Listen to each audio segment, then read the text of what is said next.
9 முக்கியமான அறிவிப்புகளை வெளியிடுவதில் நான் மட்டற்ற மகிழ்ச்சி அடைகிறேன்.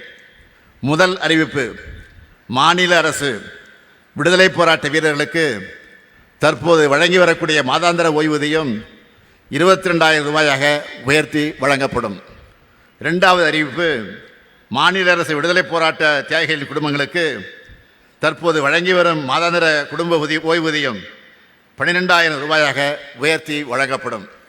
மூன்றாவது அறிவிப்பு, வீரபாண்டிய கட்டபொம்மன் வழித்தோன்றர்கள் முன்னாள் ராமநாதபுரம் மன்னர் முத்துராமலிங்க விஜய ரகுநாத சேதுபதியின் வழித்தோன்றர்கள், சிவகங்கை மருது சகோதரர்கள் வழித்தோன்றர்கள் மற்றும் வாவு சிதம்பரனார் வழித்தோன்றல் பெற்று வரக்கூடிய மாதாந்திர சிறப்பு ஓய்வூதியம் 11,000 ரூபாயாக உயர்த்தி வழங்கப்படும். நான்காவது அறிவிப்பு, 2ஆம் உலகப் போரில் பங்கேற்ற தமிழ்நாட்டை சார்ந்த முன்னாள் படைவீரர்களுக்கு வழங்கப்படும் ஆயுட்கால மாதாந்திர நிதி உதவி 15,000 ரூபாயாக உயர்த்தி வழங்கப்படும்.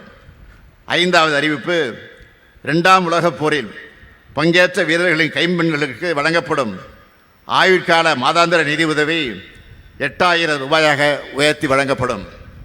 ஆறாவது அறிவிப்பு, தமிழ்நாட்டை சார்ந்த முன்னாள் படைவீரர்கள் வசதிக்காக சென்னை மாதவரத்தில் 33,000 சதுர அடி பரப்பளவில் உள்கட்டமைப்புடன் கூடிய முன்னாள் படைவீரர்கள் தங்கும் விடுதி 22 கோடி ரூபாய் மதிப்பீட்டில் கட்டப்படும்.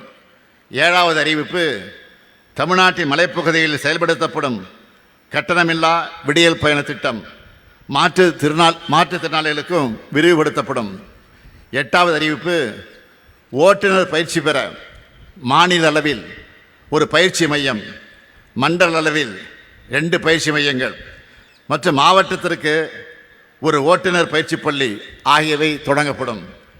ஒன்பதாவது அறிவிப்பு, தமிழ்நாடு கட்டுமான தொழிலாளர்கள் நல வாரியத்தில் பதிவு பெற்ற தொழிலாளர்களின் குழந்தைகள் கல்லூரியில் படிக்கும்போது திறனை மேம்படுத்தி வேலைவாய்ப்பு பெற நவீன தொழில்நுட்பங்களில் 10,000 மாணவர்களுக்கு 15 கோடி ரூபாய் செலவில் இணைய வழியில் திறன் மேம்பாட்டு பயிற்சி வழங்கப்படும்.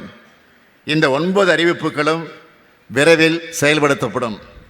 வேற்றுமையில் ஒற்றுமையும், ஒற்றுமையின் மூலமாக ஒருமைப்பாட்டையும், ஒருமைப்பாட்டின் மூலமாக ஒன்றுபட்ட வளர்ச்சியும் வழங்க வேண்டும்.